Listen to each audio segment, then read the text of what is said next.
Monday, August 8th, 2005, 8 a.m. The staff at Banco Central in Fortaleza arrive for work.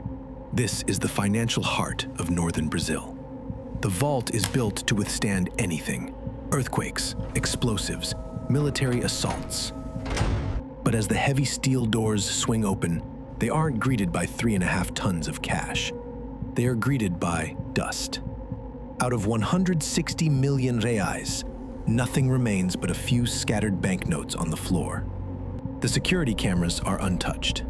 The motion sensors haven't registered a thing. The meter-thick, reinforced walls are completely intact. The only trace of the crew is a gaping black hole in the solid concrete floor of the vault. This wasn't a break-in. It was magic.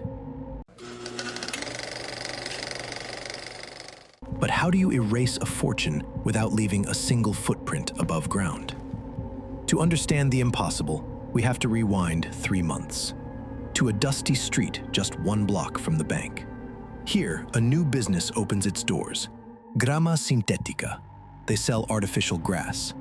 The owner is a quiet, polite man who greets his neighbors. Customers come and go. Every day, vans roll out of the garage loaded with heavy green sacks. The neighbors complain about the dust, but the owner apologizes, explaining they are simply renovating. But those sacks aren't filled with construction debris. They contain 30 tons of dirt. The artificial grass is nothing but a perfect front.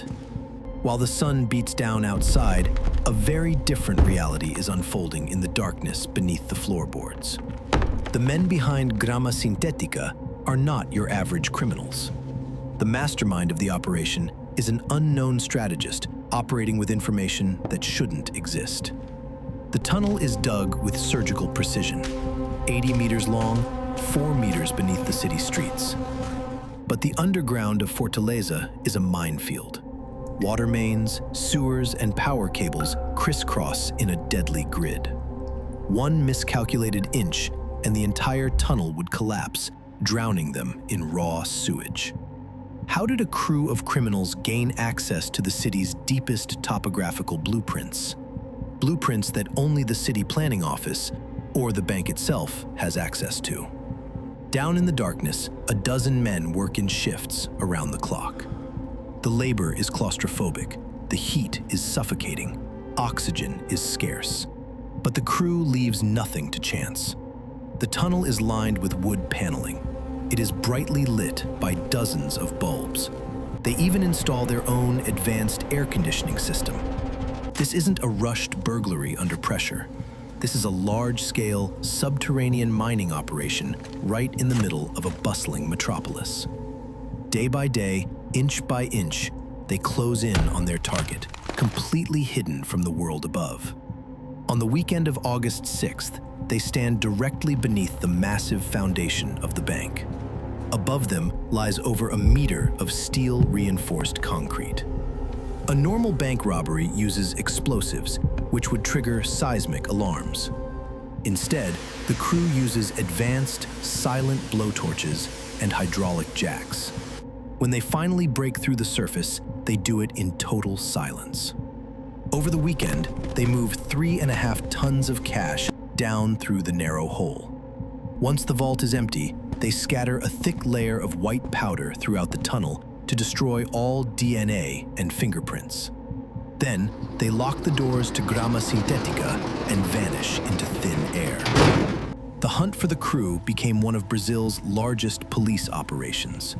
Some of the minor players and diggers were caught, but as rumors of the stolen millions spread, the crew became targets. Not just for the police, but for corrupt cops and cartels wanting their cut. People disappeared. Some were never found. The vast majority of the money remains missing to this day.